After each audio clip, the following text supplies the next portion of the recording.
Yun, good day mga boss. Pakita ko lang po sa inyo yung dalawang knife natin na gawa ni Simpio Mata. Gawang Palawan po. Check natin. Ito po yung susuy-suy. Para siyang semi-kinamaron. Yan, 8 inches blade length. 5 inches yung handle. Yan, molya yung talim nila. Tapos kamagong yung handle tsaka yung scabbard.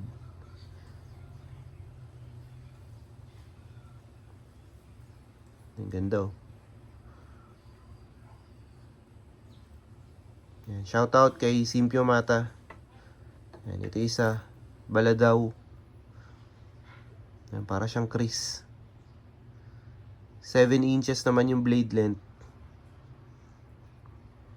5.5 inches yung handle niya. Brass yung ferrule.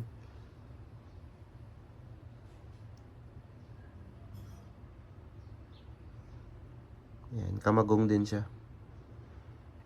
Ito yung scabbard nila. Yan, grabe yung details. Pang collection. Tapos may maker's mark.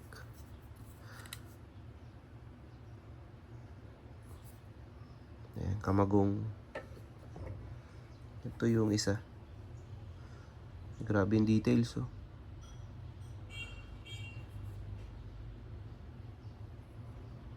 Yun.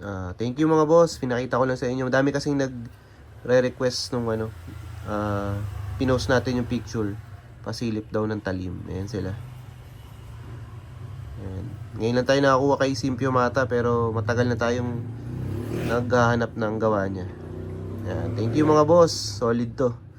Ayan. Shoutout kay Simpio Mata.